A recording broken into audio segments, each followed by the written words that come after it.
A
few moments later. Say hi, guys. Say hi, guys. Hi guys. What's her name? What's her name? Wow. How old are you? How old are you? Wow, good job. Oh, say cheese. Say cheese. Cheese. Smile. Smile. Show to the camera. Cheese.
Hindi ako pinayagan, wala akong ID.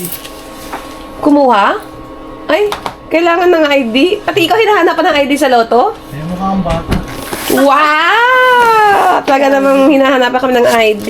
Bakit dalawa? Bakit dalawa? Isa lang in-order ko. Wow, ano isa pa? Buo din yun? Nakabinigyan na isa. Tsambahan! Isa lang in-order ko sa Too Good To Go. Oh, isang buo nga! Bibigyan ko nga sana si Petros, kaso may kausap eh. Hindi ko na binigyan. Oh, 1, 2, 3, 4, 5, 6, 7, 8. May another one pa? May kausap kasi si Ayos. Petros eh. Pero kakaibang pizzahan tong isa. Tingnan mo. Baka palpak nila yan. Di ba? Binigay Baka lang. pinamigay na. Wow! Kasi pumalpak. $9.44 lang to eh. O, dalawa na. Nabibenta ba nila yan? Eh, tingnan mo yung itsura. Kaya nga. Aba, may palibre pa. Oh, midnight snack.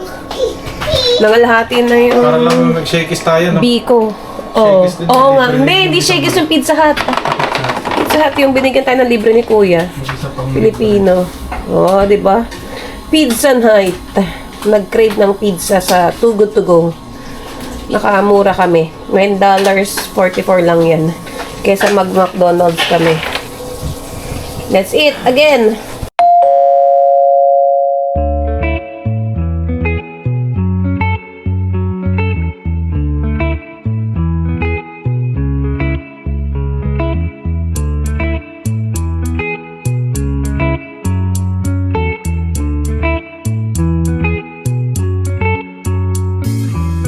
Remember the days we were young, wild and free, basic getting sprung. We used to dance the night away, hang out the whole next day, laughing, having fun.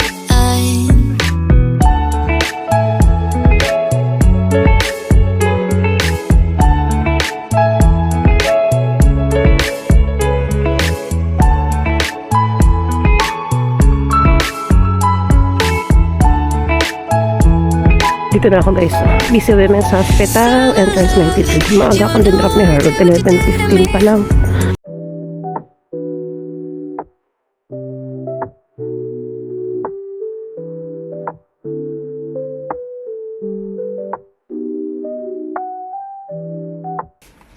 One eternity later. Nag-lunch ako guys. As 3:30 na kami natapos. And waiting na lang kay Harold. Iba pa yung boses ko. Hindi ko nakain tong lunch ko kasi nga nahiya ako kainin doon sa learning room. Mga 12:30 na rin kami mag-start ng session. So, hintay ko pang matapos. Kasi nanap ko pa tong cafeteria. Naligaw-ligaw pa ako. May napagtanungan akong housekeeping na Pilipino. Ayan, natutog ko din tong cafeteria. Dito sa ospital.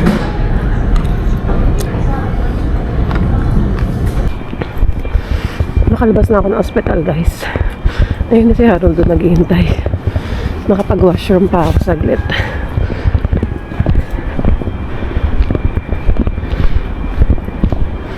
Ay. Yan ang aking sundo. Malulubat ang aking camera, guys. Nakalimutan ni Harold yung extra battery ko. Pero andito pa kami sa entrance ng ospital. Meron kasi kami pipick upin. Nilalagay na niya yung address. Ayan. Punta kami ng Walmart. May bibilin lang ako. And then baka doon ko na din kuhanin yung doon sa prescription. Kasi binigyan kami nito doon sa aming parang health education. Ayan, libre siya guys. So, itong aming kit. Pang test ng aming blood sugar. Aming glucometer. So, libre yan. Tinuruan kami paano download yung app. Tapos i-sync at i-pair sa aming cellphone. Ito yung pinaka-kit. Kasi kailangan ko mag-monitor ng 3 days ng aking blood sugar. Breakfast, lunch, dinner. Meron pa nga ng bedtime snacks. So, tinuruan kami paano gamitin. So, binigyan kami ng requisition for lancet, for strips, saka yung ketones. Yan.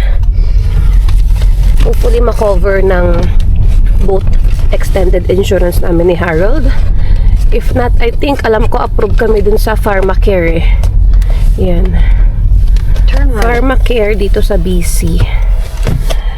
And automatic daw naman yun na parang nare-renew kapag nagfa-file ng tax. So, tingnan natin. Baka sa Walmart pharmacy na ako. Uy, hi Sam! Yan si Sam nag-work. Andiyan tayo kotse niya. Si Sam ba yun? Ay, hindi. Akala ko si Sam. Ayun yung kona niya. Kita ko na. Ayan, dun siya sa daycare. Tapat ng hospital lang siya nag-work, guys. Bibisitahin daw niya ako sa next appointment ko eh. Ayan. Ayun na nga, dahil kaya ako may session ngayon sa nurse and sa dietitian. Dahil nag-positive nga ako sa glucose, gestational diabetes. Ang taas ng aking blood sugar nung tinest nila ako noong December 20. So, 5 kami dyan na nag-session today. At the light, turn left onto Oak Street. Yan. Magaling naman mag-explain yung nurse saka yung dietitian about sa meal planning, about gestational diabetes, ganon. So, babalik ako dyan ng January 20th. Parang one-on-one naman na yun. Let's go. A few moments later. Dito kami Richmond guys. Maghahatid ng pinasabay ni ate na luncheon meat, isang box. And then may dala ko sa kanyang luncheon meat. Ayan. Dito sa kanyang condo sa Richmond. Ang ninang ni Haley. Ayan. Wait natin si ate. Ito ko. May binibenta magkano? 470,000 470,000 daw. Ilang bedroom yan? 1 bedroom pero malaki yung Grabe, ang mahal. Ang mahal. ito si Vlad. Ganda oh. Hindi maganda talaga dito, te. First time I'm nakapunta dito sa'yo eh. Mga galing Pilipinas. Hello guys! Ayan, nasa bahay na tayo. Time check, 7:56 p.m. And nakuha ko na rin sa Shoppers yung aking mga prescription. Papakita ko sa inyo. Mommy, ate. Ayan naman si Hailey. Kala ko tatahimik eh. Ayan. Hindi ko pa na-picturean kayo yung prescription kasi nga, akala ko makukover lahat ng boat insurance namin ni Harold. Eh may binayaran akong $29 din. Sayang. Kasi hindi gumana yung card ni Harold dun sa insurance niya. So, papakita ko sa inyo. Teka lang, kuhanin ko lang ito. Ayan. Itong diagnostic / diabetic one-touch strip. Ayan, nakuha ko siya. Ilang 100 strips, guys. So, ayan. Para sa aking glucometer. Nagbayad ako dito ng... Wala. Ito 0. Wala akong binayaran sa strips. 0 siya, guys. Etong lancets na 100 pieces. Ito ang may bayad. $13.91. So, 100 pieces siya. Yun lang. May na-cover. Partial lang. Pero I still need to pay $13.91. And yung isa is the keto sticks. Ito, binayaran ko din to guys. $15.80. Ayan. So, ilang pieces tong keto sticks? 50 strips to guys. So, every morning, pagkagising ko, pag wiwi ako, so, ayan yung strips para makita ko kung negative, trace, small, moderate, or large. Yan, based dun sa color. May strips yan guys eh. So, ididip ko lang din sa aking urine every morning. So, kailangan nasa negative and trace lang siya guys. So, ayun yung color na yun. Yung first two. Pasensya na magalaw guys si Hailey eh. Ayan oh. Nakikichismis din. So, ayan. Try kong i-reimburse to guys. Sana mapicturean ko or pag bumalik ako sa Shoppers, mapicturean ko yung prescription para ma-reimburse naman natin sa extended insurance namin. Especially sa insurance ni Harold. And then, bumili ako ng Tylenol ni Hailey para meron lang din kami ditong extra. And then, humingi ako ng extra cup. Yan, kasi nawala namin yung cup ni Hailey for vitamins eh. Buti meron sila dong 3 extra cup like this one, oh. Ayan. Hailey, ang bigat. Ang sakit ng tapak mo talaga. Ay, ang sakit. Ayan. And then, dumaan nga kami sa ninang ni Hailey. Dinala namin yung pasabay na luncheon meat and nagbigay ako ng leche plan. Ito yung mga binigay niya sa amin pasalubong from Pilipinas, oh. Katingko ointment. Yan, para kay Mommy. And then, nagbigay ng chocolate for Hailey and Mommy. And, eto, super sticks. Yan, kay Hailey daw yan. Ube flavor.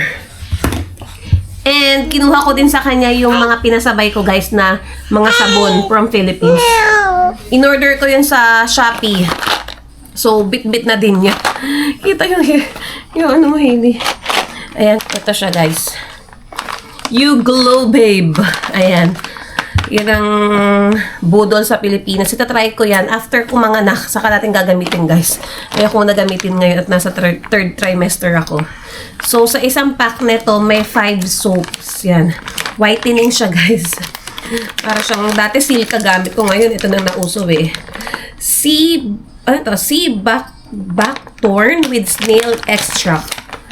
5 pieces to. Yan. Micro peeling daw siya. 10 times ang power whitening.